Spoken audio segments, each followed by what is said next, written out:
Okay, so I'm going to row reduce this. I'm going to put this in a row reduce echelon form.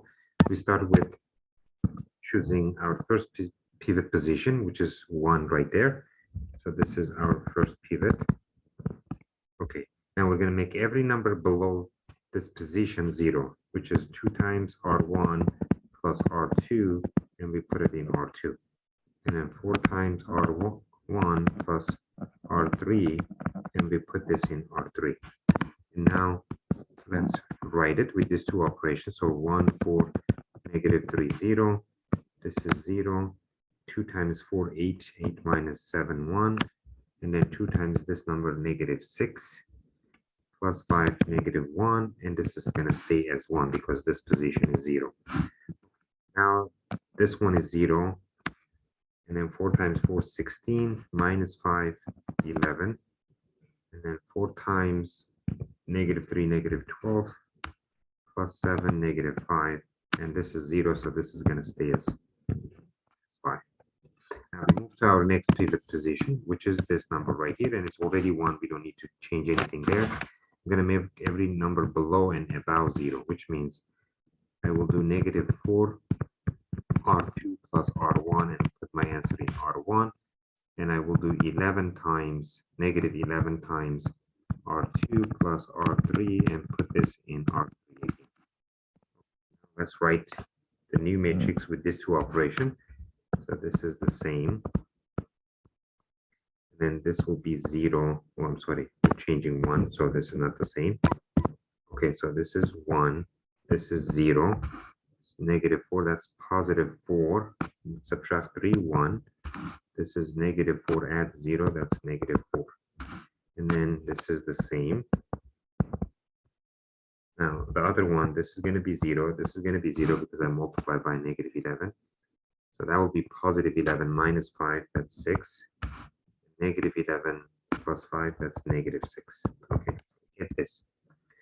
Now, next I'm going to choose another pivot position. So this was pivot, this was pivot. Now my next pivot position is this. And actually, I can scale this first. If I scale it, it will just be 1, 0, 1, negative 4, 0, 1, 0, 1. This is positive 1. And then negative 1, 1. So scaling means I'm just going to divide the third row by 6. So take the third row, divide it by 6, and put your answer back in third row, which is 0, 0, 1, negative 1. Okay, now this is my next pivot position. So I'm going to make every number above that 0. And that will be, so that will be, take the negative R3 and add it to R1. And that will also be take R3 and add it to R2. Okay, which is, so this is 1, and then so I'm gonna multiply R3 by negative 1 and add it to R1. So this is 1, 0, this becomes 0, and then this will become negative 3. And then this is now R3 I'm adding here, so this is 0, this is 1, this is 0, and this is 0. And then this is going to stay the same. We had a pivot here, we had a pivot here, we had a pivot here. So this is going to be free, right? Free variable here. So, and then this is our row reduced. So this form right here is going to be our row reduced echelon form.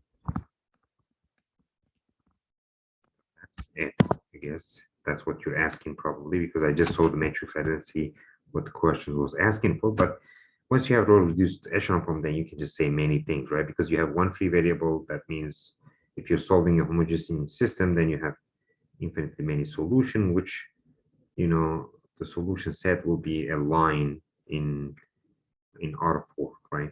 So it will be a span of a single vector.